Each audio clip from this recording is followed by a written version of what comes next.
السلام عليكم ورحمة الله وبركاته. إن الحمد لله وحده والصلاة والسلام على أشرف الأنبياء المرسلين نبينا محمد وعلى آله وأصحابه أجمعين أما بعد.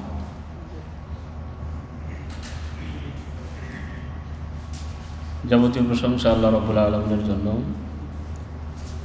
যে আল্লাহ রাব্বুল আলামিনের অশেষ মেহেরবানিতে আজকে আমরা বাংলাদেশ জমিয়তে আহলে হাদিসের সৌদি আরব জেলা শাখার পূর্বাঞ্চলে এই হুজুরি মিটিংয়ে উপস্থিত হতে পেরেছি। সালাত এবং সালাম নবী মুহাম্মদ রাসূলুল্লাহ সাল্লাল্লাহু আলাইহি ওয়াসাল্লামের প্রতি। অতঃপর আজকের এই অনুষ্ঠানে উপস্থিত আজকের অনুষ্ঠানের সম্মানিত সভাপতি এবং কার্যনির্বাহী পরিষদের সম্মানিত সদস্যবৃন্দ, শ্রদ্ধেয় পরিচালক এবং অর্গ কমিটির সম্মানিত সেক্রেটারি জেনারেল, অন্যান্য সদস্যবৃন্দ, বিভিন্ন এলাকা থেকে আগত আমাদের প্রাণপ্রিয় জমিয়ত প্রেমী, জমিয়তকে যারা মনে প্রাণে ধারণ করেন সেই সব সম্মানিত সদস্যবৃন্দ। আমার বিষয় হচ্ছে দারসুল হাদিস, সেই জন্য আমি ছোট্ট করে একটি হাদিস আপনাদের সামনে পড়ব, তারপরে সামান্য কিছু ব্যাখ্যা করার চেষ্টা করব। আমাদের সম্মানিত পরিচালক সাহেব বলেছেন, আমাদের শ্রদ্ধেয় সেক্রেটারি জেনারেল, যে আমি আলহামদুলিল্লাহ আল্লাহর অশেষ মেহরবানিতে আপনাদের ছোট ভাই আল কাসিম বিশ্ববিদ্যালয় থেকে বাকালুরুস অনার্স শেষ করেছি শরিয়াতে, মুমতাজ মা শারাফুল উলা। এরপরে মাস্টার্স শুরু করেছিলাম এবং মাস্টার্স যেটাকে বলা সেটা শেষ করেছিলাম এক বিষয়ে, সেটা হলো উসুলুল ফিকহ। সেটাও একটি গুরুত্বপূর্ণ বিষয়। এরপরে আমি আরেকটা নতুন বিষয়ে মাস্টার্স শুরু করি, সেটা হচ্ছে আস-সুন্নাহ নববিয়া, হাদিস। এবং সেই সুন্নাহ নববিয়া থেকেই আমি রিসালা, যেটাকে এমফিলের গবেষণা বলা হয়, সেই গবেষণাটা শেষ করে আমি সদ্য গবেষণাপত্রটি জমা দিয়েছি আলহামদুলিল্লাহ। তো আমি আপনাদের কাছে দোয়া চাই যেন আমার গবেষণাটা সুন্দরভাবে আমি মুনাকাশা হয় এবং ডিফেন্সটা সুন্দরভাবে হয় এবং আমি যেন সর্বোচ্চ নাম্বারটা পেয়ে কৃতিত্ব অর্জন করতে পারি। আমি তো সম্মানিত ভাইরা, আমি যে হাদিসটি পড়ব সেটি হচ্ছে আন আমিরুল মুমিনিন আবি হাফসিন ওমর ইবনুল খাত্তাব রাদিয়াল্লাহু তাআলা আনহু قال سمعت رسول الله صلى الله عليه وسلم يقول إنما الأعمال بالنيات وإنما لكل امرئ ما نوى فمن كانت هجرته إلى الله ورسوله فهجرته إلى الله ورسوله ومن كانت هجرته إلى الدنيا يصيبها أو امرأة ينكحها فهجرته إلى ما هاجر إليه رواه إمام المحدثين أبو عبد الله محمد بن إسماعيل بن إبراهيم بن مغيرة بن بردس بالبخاري الجعفي وأبو الحسين مسلم بن حجاج القشيري النسابوري রাহিমাহুমুল্লাহ। হাদিসটির অনুবাদ আপনারা সবাই জানেন এবং পরিচিত একটি হাদিস। আল্লাহ রাসূল সাল্লাল্লাহু আলাইহি ওয়াসাল্লামের সাহাবী ওমর বিন খাত্তাব বলেছেন যে আমি রাসূলুল্লাহ সাল্লাল্লাহু আলাইহি ওয়াসাল্লামকে বলতে শুনেছি যে নিশ্চয়ই সমস্ত কাজ নির্ভর করে নিয়তের উপরে। আপনার আমার যাবতীয় কাজের সব নির্ভর করে কিসের উপরে? নিয়তের উপরে। ব্যক্তি সেটাই পাবে যা সে নিয়ত করবে।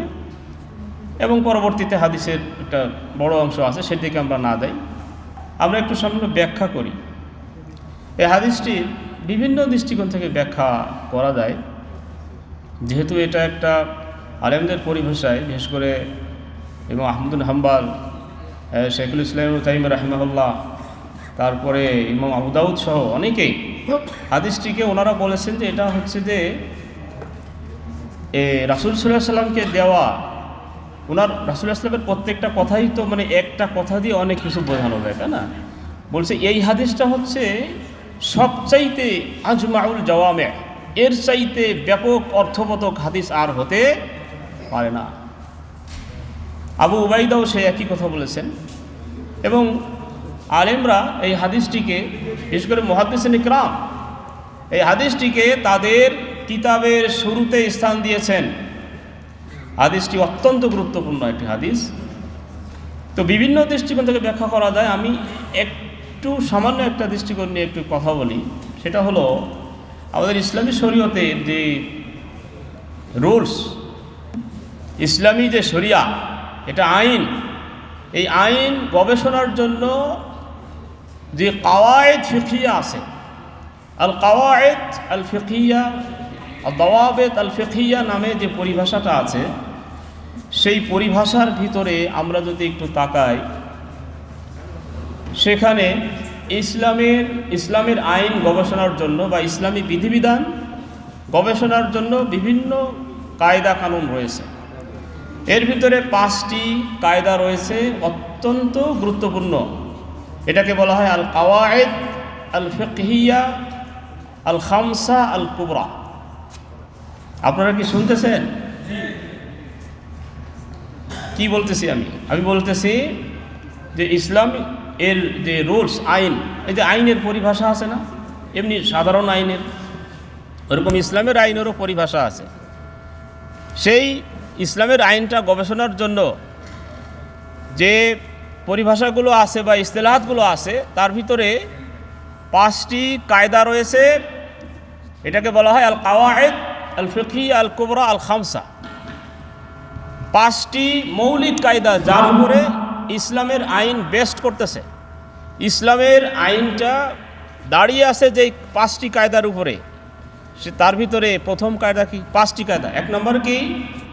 আল উমুর বিমাকাসিদিহা, আল উমুর বিমাকাসিদিহা, মানুষের প্রত্যেকটি কাজ তার যে কাস্ট আছে, তার যে মাকসাদ, উদ্দেশ্যের সাথে নিবদ্ধিত। উদ্দেশ্য ঠিক, কাজটা ঠিক হবে। উদ্দেশ্য ঠিক হবে না, কাজটা ঠিক হবে না। 2 নম্বর কি? আল ইয়াকিন লা ইয়াজুলু বিশাক, দৃঢ়তা কখনো সন্দেহকে দূরীভূত করতে পারবে না। মনে করেন আপনি জোহরে ওযু করেছেন, এখন আসরের সালাত পড়বেন ওই জোহরের ওযু দিয়ে। আপনি ওযু করেছেন এটা নিশ্চিত, কিন্তু এখন নামাজ পড়তে ঢুকবেন, এখন মনে হচ্ছে যে ওযুটা কি আছে নাকি নাই, একটু সন্দেহ হচ্ছে। এখন আপনি কি করবেন? আপনি কি ওই ওযু দিয়ে নামাজ পড়বেন নাকি সন্দেহের কারণে চলে আসবেন? কি করবেন? আপনি ওযু করেছেন এটা নিশ্চিত, আর এখন যেটা হচ্ছে এটা হলো সন্দেহ। নিশ্চিত কাজ, সন্দেহ কখনো নিশ্চিত কাজের উপরে গালেব হবে না। আপনি ওই ওযু দিয়েই সালাত পড়তে পারবেন।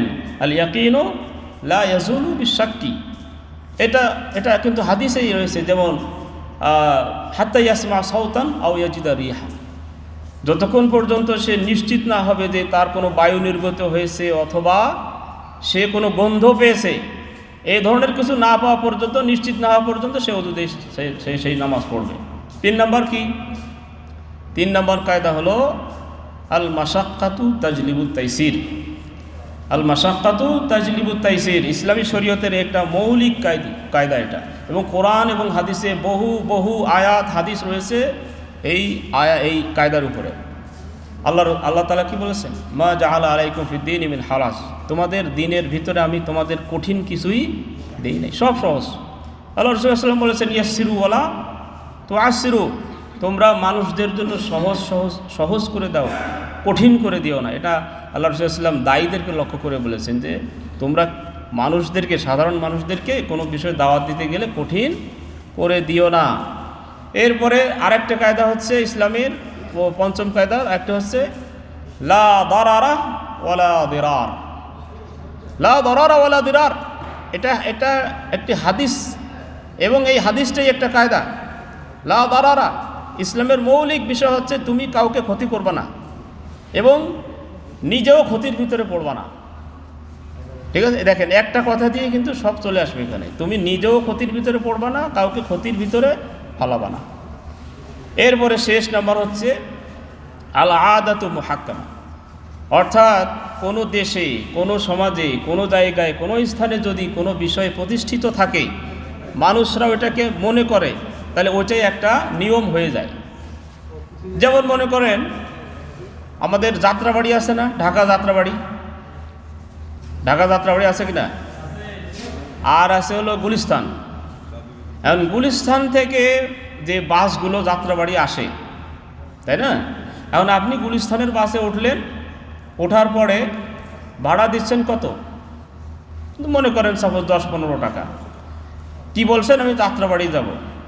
এখন গুলিস্তান থেকে যাত্রাবাড়ি তো বহু বিরাট একটা এলাকা, এখন যাত্রাবাড়ি কোথায় যাবেন আপনি সেটা কিন্তু বলা নাই, কিন্তু সবাই আমরা জানি যাত্রাবাড়ি যাব মানে ওই যে ওভারব্রিজের ওখানে একটা জায়গা যেখানে সবাই নামা, ওই জায়গাটা হচ্ছে মানে যাত্রাবাড়ি মানে ওই জায়গায়। এখন যাত্রাবাড়ি মানে একদম ওই শেষ সীমানায় একদম ওখানে না। তো এটা কীভাবে হলো, এটা আমরা পরিচিত হয়ে গেছি। তো এরকম কোনো সমাজে কোনো জায়গায় যদি কোনো দিন ইস্টাবলিশ হয়ে যায় তখন সেটা একটা কায়দা হয়ে যায়, সম্মানিত ভাইরা। তো এই কায়দার আঙ্গিকে আমি বলছিলাম যে এখানে এটা একটা তারপর নিয়ত, এখানে যে বিষয়গুলো আছে, নিয়ত মাহাল্লুহু আল কলব, নিয়তের স্থান কোথায়, নিয়তের স্থান কোথায়, অন্তরে। কিন্তু দুঃখের বিষয় হলো যে এই সামান্য ছোট্ট একটা কথা আমাদের হানাফি ভাইয়েরা বা আমাদের দেশে যে সমস্ত ভাইয়েরা আছে তারা কিন্তু বুঝতে পারলো না। তারা নামাজের শুরুতে শব্দ করে নাওয়াইতু আল উসাল্লি, তারপরে এই ধরনের কিছুকে নিয়ত তৈরি করে নিল, অথচ বলা হচ্ছে নিয়ত মাহাল্লুহু আল কলব। এরপরে এই যে কায়দাটা আছে আল উমুর বি মাকাসিদিহা, এই কায়দার আসলে অর্থ কী? এখানে এই যে নিয়ত, এই নিয়তের মাধ্যমে কিন্তু মৌলিকভাবে দুটো জিনিসকে উদ্দেশ্য করা হয়, মকসুদ। এক হচ্ছে তামইজুল ইবাদাত আনিল আদাত, তামইজুল ইবাদাত আনিল আদাত, ইবাদতকে স্বভাবজাত কর্ম থেকে পার্থক্য করে নিয়ে আসা। যেমন কেউ মনে করেন যে খানাপিনা থেকে বিরত থাকতেছে, কেন? তাকে ডাক্তার বলেছে যে তোমার যে অসুখ হয়েছে, তোমার এই কয়দিন বা এই 24 ঘন্টা তুমি খানাপিনা থেকে বিরত থাকবা, এটা একটা ডাক্তারের কিন্তু অপোজিটে আরেকজন তিনি 24 ঘন্টা না খেয়ে থাকতেছেন, কেন? উনি সওম, উনি রোজা রেখেছেন, তো দুজনেই কিন্তু না খেয়ে থাকতেছেন, কিন্তু উদ্দেশ্যগত কারণে বিষয়টা কি হয়ে যাচ্ছে, পার্থক্য হয়ে যাচ্ছে। এরপরে তামইজু আল ইবাদাত ওয়া তাফজিল বাদুল ইবাদাত আলা বাদুল ইবাদাত আলা বাদিন, একটি ইবাদতকে আরেকটি ইবাদতের উপরে প্রাধান্য দেওয়া। ও আগেরটার আরেকটা, যেমন জোহরের সালাত কয় রাকাত, আসরের পার্থক্য কি, ইশারের সালাত কয় রাকাত, পার্থক্য কি? কীভাবে বুঝলাম যে এটি ইশারের সালাত পড়লাম, এটা আসরের সালাত পড়লাম, এটা জোহরের সালাত পড়লাম? কী দিয়ে পার্থক্য হলো? নিয়তের পার্থক্য। আপনি নিয়ত করেছেন জোহরের সালাতের, ওটা ইশার সালাত হবে না। আপনি নিয়ত করেছেন ইশার সালাত, ওটা জোহরের সালাত হবে না, এটা নিয়তের উপরে। এরপরে আপনার এই যে একটা ইবাদতকে আরেকটা ইবাদতের পার্থক্য মানে প্রাধান্য দেওয়া, যেমন ফজরের ফরজ কয় রাকাত, সুন্নাত কয় রাকাত, দুটোর ভিতরে কোনো পার্থক্য আছে নাকি? সুন্নাতের ভিতরে রুকু একটা কম বা সিজদা একটা কম, সবই একরকম, কিন্তু পার্থক্য আপনার নিয়তে। আপনি ওটাই নিয়ত করেছেন ফরজ, আর এটা নিয়ত করেছেন কি সুন্নাত। বুঝাচ্ছে কথা? এইভাবে এটা মনে করেন যে অনেক পৃষ্ঠা আলোচনা আছে, আমরা আর বিরক্ত করব না, এবং অনেক ওলামা ইকরামের কথা আছে, অনেক মূল্যবান কথা আছে, সেই ধরনের নাম উল্লেখ করে, তারপরে কিতাবের নাম উল্লেখ করে, এগুলো উল্লেখ করে মনে হয় সময় নষ্ট করা ঠিক হবে না। তা আমরা মনে করি যে হাদিসটির ব্যাখ্যা না করতে পারলেও অন্তত কিছু একটা মাফতাহ বা একটা মিফতাহ খুলতে সক্ষম হয়েছি কিয়দাংশে। তো এই বলে আমি আর বিরক্ত না করে আপনাদের থেকে বিদায় গ্রহণ করতেছি। আবারও দেখা হবে ইনশাল্লাহ কখনো। আমার জন্য দোয়া চেয়ে এবং সকলের জন্য দোয়া করে, সকলকে বিরক্ত করার জন্য আবারও আন্তরিকভাবে ক্ষমা প্রার্থনা করে আজকের মধ্যে এখানে শেষ করছি। ওয়া আখিরু দাওয়ানা আনিল হামদুলিল্লাহি রাব্বিল আলামিন। আসসালামু আলাইকুম ওয়া রাহমাতুল্লাহি তাআলা ওয়া বারাকাতুহু।